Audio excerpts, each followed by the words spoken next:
दोस्तों वेलकम। मैं हूं डॉक्टर लता और आज की इस वीडियो में मैं आपके साथ एक व्लॉग शेयर करूंगी। भोपाल में हार्टफुलनेस मेडिटेशन सेंटर आज हमने विज़िट किया। ये शहर के आउटस्कर्ट्स पे सिचुएटेड है। भोपाल से रायसन जाने वाली रोड पे ये है, लेफ़्ट हैंड साइड पे, और एलन सिटी कॉलेज के जस्ट सामने। तो हम लोग इस साइड पे आज आए थे। आज है 4 जुलाई 2021। तो मेडिटेशन तो नहीं होता है आजकल, आपको मैं अभी दिखाती हूँ। मेडिटेशन सेंटर लॉक्ड है, लेकिन यहाँ पे कुछ केयर टेकर्स रहते हैं, माली रहते हैं और उनकी फैमिलीज़ रहती हैं जो आसपास के जो गार्डन्स हैं इसको मेंटेन करते हैं। ये देखें, ये सामने जो आप देख रहे हैं पैसेज, उससे आगे एक बहुत बड़ा हॉल है जहाँ के हम नॉर्मल डेज़ में संडेज़ को एवरी संडे हम लोग बहुत सारे लोग आते थे और ग्रुप मेडिटेशन किया करते थे। तो हार्टफुलनेस इंस्टीट्यूट का ये भोपाल का मेडिटेशन हॉल है। मैं आपको हॉल तो इस समय नहीं दिखा सकती, लेकिन आसपास के जो लॉन्स हैं, ग्रीनरी है जो यहाँ पे मेंटेन करी हुई है, वो सारी मैं आपको दिखाऊंगी। बहुत सारे वृक्ष आपको देखने को मिलेंगे, बहुत सारे प्लांट्स, और सबके नाम भी बताऊंगी और आपको और भी मज़े मज़े की बातें भी बताती हूँ इस वीडियो में। एंड हार्टफुलनेस मेडिटेशन के बारे में भी मैं उसके थोड़े से बेनिफिट्स बताना चाहूँगी।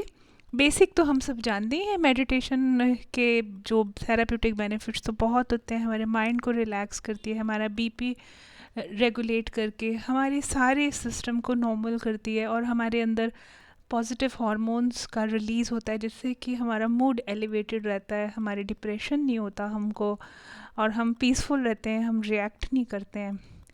तो इस पे मैं मेडिटेशन के यूज़ेस पे मैं टाइम टू टाइम वीडियोस बनाती रहती हूँ, और ये मैं इस टेक्निक को यूटिलाइज़ भी करती हूँ अपने पेशेंट्स के बेनिफिट्स के लिए। तो ये मेरा एक साइड का स्पेशलिटी है, जो कि हालांकि इसमें मेरे को कोई डिग्री नहीं मिला है, लेकिन ये इसके बेनिफिट्स मैं पिछले 23-24 साल से, जब मैं खुद एमडी कर रही थी एमबीबीएस के बाद, तो मैंने ये मेडिटेशन की पद्धति अपने कॉलेज में सीखी। तो पेशेंट्स को भी मैं कराती हूँ, और मुझे लगता है दवाइयों के साथ साथ हमें मेडिटेशन भी आजकल प्रिस्क्राइब करना चाहिए। सेकेंडली, हर्बल प्लांट्स, ये देखें, ये नीम का ट्री है और इसके ऊपर जो आप एक बेल देख रहे हैं, एक गिलोय की बेल है।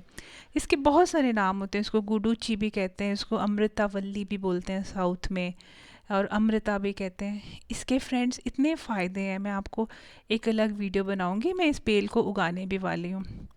और आजकल कोविड के दिनों में तो ये लाइफ सेविंग ही रही है, हमारा इम्यून सिस्टम ठीक करती है।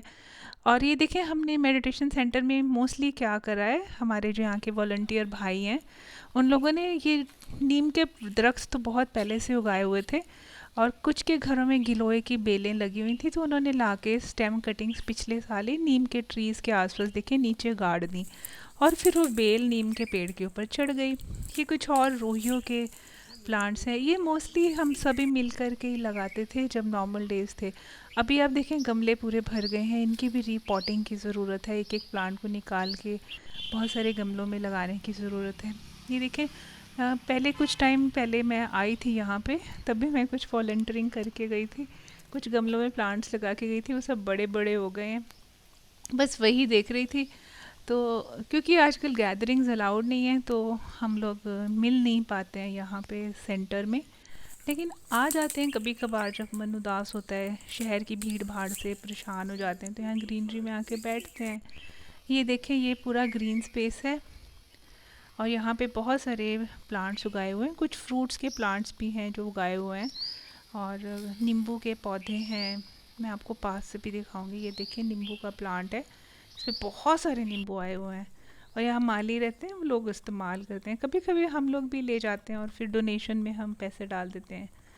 और इधर आपको और दिखाती हैं, ये 2 बेंचेस लगे हुए हैं, यहाँ कभी कभी बैठ जाते थे जब थक जाते थे। ये सारा मेंटेनेंस हम सभी वॉलंटियर्स खुद ही करते थे, मेडिटेशन हॉल की क्लीनिंग से लेके आसपास का जो सराउंडिंग्स है उसकी मेंटेनेंस, फिर प्लांट्स की मेंटेनेंस। बहुत सारे हमारे ब्रदर्स हैं जो बहुत खुशी खुशी ये काम करते हैं। ये देखिए, आपको एक और नीम ट्री दिखाती हूँ, इसके ऊपर देखिए कितनी ऊपर तक ये गिलोय की बेल चढ़ गई है। ये देखें, गिलोय की बेल को जब हम नीम के दरख्त के आसपास उगा देते हैं फ्रेंड्स, तो ये नीम की प्रॉपर्टीज़ को भी एब्जॉर्ब कर लेती है।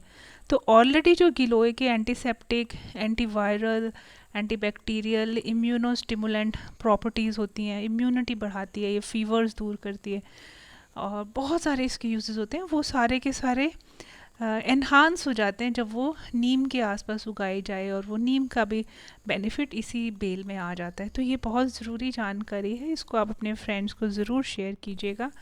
ये देखें, एक और साइड से भी ये बेल बाहर की तरफ फैल रही है।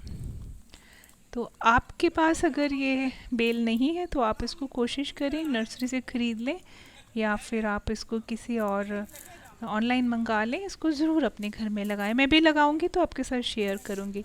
ये देखिए, एक और छोटा सा नीम का दरख्त है, यहाँ पे भी इसके साथ ही गिलोय की कटिंग लगाई है, ये भी इसके ऊपर चढ़ती जा रही है। तो ये बहुत बेनिफिशियल प्लांट्स हैं दोनों ही, नीम भी और गिलोय भी।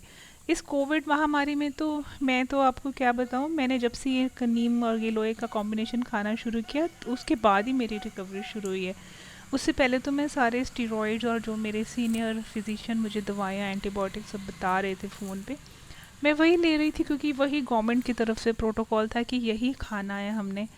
और बहुत वीकनेस हुई फ्रेंड्स, बहुत साइड इफ़ेक्ट्स हो गए मुझे इतनी स्ट्रॉन्ग एंटीबायोटिक्स खाने की वजह से, और मैं उसको पूरा कोर्स भी नहीं कर पाई। फाइनली फिर मैं इधर हर्ब्स की तरफ मुड़ी। तो चलिए आपको एक आम का पेड़ दिखाती हैं। ये देखिए, छोटा सा आम का पेड़ है, यहाँ पे एक नन्हा सा आम लगा है। मैं यहाँ पहुँची, मैंने देखा दूर से मेरे हस्बैंड यहाँ से आम तोड़ के उसको धो के खा रहे थे। मैंने पहली बार फ्रेंड्स इस तरीके से आम तोड़ के, उन्हीं का आम मैंने लेके खाया। ये इसी दरख्त से तोड़ा है, देखें। ये बाहर से तो आम ऐसे लग रहा था ग्रीन है, लेकिन जब उसको मैंने खाया अंदर से वो येलो था और मीठा भी था और बड़ा हार्ड भी था। तो ऐसे आम जो होते हैं वो हमें शहरों में जब हम ख़रीद के खाते हैं वो नहीं मिलते, वो सब केमिकली ट्रीटेड होते हैं। तो आज तो बहुत खुशी हुई मुझे, मैंने पहली बार इस तरीके का जीवन जिया है, मतलब तोड़ के खाना तो बहुत ही अच्छा लगा मुझे खुद से। चलिए आपको एक और कॉर्नर की तरफ लेके जाती हूँ। मेडिटेशन सेंटर का ये पीछे वाला एरिया है, यहाँ पे आपको बड़ी मज़ेदार एक चीज़ दिखाऊंगी, शायद आपने ऐसा पहले नहीं देखा होगा। ये देखें, ये कुछ पेवमेंट के बीच बीच में से छोटे छोटे पिंक फ्लावर्स वाले प्लांट्स निकल रहे हैं, इनको हम सदाबहार या विंका भी कहते हैं। और बड़े इनका आप ग्रोथ पैटर्न देखें, ये देखें, ये नेचुरली उग रहे हैं। बड़े बड़े जो ये ब्रिक्स लगाई हैं ना, ये टाइल्स, इनके बीच बीच में जो थोड़ी सी स्पेस रह जाती है मिट्टी की, वहाँ से ये स्पॉन्टेनियसली उग रहे हैं। लास्ट टाइम भी मैं आई थी, कई दफ़े हमने इनको यहाँ से निकाला है, जड़ समेत भी निकाल के गमलों में लगाया है हमने, बाकी लोगों को गिफ्ट भी दे दी कि सब लोग घर में जाके लगा लें। और ये हम टाइम टू टाइम क्लीन करते रहते हैं ये वाला पूरा एरिया, और जड़ से निकालते हैं दोबारा, यहाँ पे फिर हो जाते हैं प्लांट्स। अभी तो बहुत टाइम बाद आए हैं, तो यहाँ के देखें, मैं तो बड़ी खुश भी हुई कि यहाँ ये सब पेमेंट की जो ये सारी ये अपनी बीच बीच में से प्लांटेशन नेचुरली जो हो रही है, ये कितना अच्छा विचित्र सा है ये नेचर का प्रोपिगेशन का मेथड। देखिए फ्रेंड्स, हवा आती है, सीड जुड़ के जाते हैं, जहाँ भी एक बार सीड पड़ जाता है वहाँ प्लांट उगता है। हम इसको भले कितना भी काटते हैं, नीचे जड़ें चली जाती हैं। ये देखिए, ये सारे के सारे ये सदाबहार ये अपने आप से उगे हुए हैं, हमने तो नहीं उगाए हैं, ये बस ये उगते ही रहते हैं। बहुत बार माली भैया ने इनको क्लीन किया है ताकि एरिया नीट रहे, लेकिन फिर से उग जाते हैं। पीछे दीवार के पास भी अब देखें, वहाँ से दीवार के नीचे से निकल रहे हैं, यहाँ देखें बीच में से निकल रहे हैं। ये चट्टान जो पत्थर सा पड़ा है, बड़ा सा स्लैब, इसके नीचे से भी निकल रहे हैं और बहुत अच्छी फ्लावरिंग भी हो रही है इनको। तो ये मज़ा होता है, खुशी होती है जब हम गार्डनिंग में इंटरेस्ट लेते हैं। तो तमाम तरह की विचित्र सी चीज़ें हमें प्लांट्स दिखाते हैं और हमें हैरान करते हैं। होप करती हूँ आपको ये मेरा व्लॉग पसंद आया होगा, और हार्टफुलनेस मेडिटेशन के जो बेनिफिट्स हैं उसको मैं आप मेरे वीडियो पे चाहे तो देख लें। मैं आपको, एक मेरी सब्सक्राइबर है, उन्होंने जो मुझे फ़ीडबैक दिया वो मैं आपको शेयर करूँगी एक छोटे से वीडियो के माध्यम से आने वाले दिनों में। Thank you so much.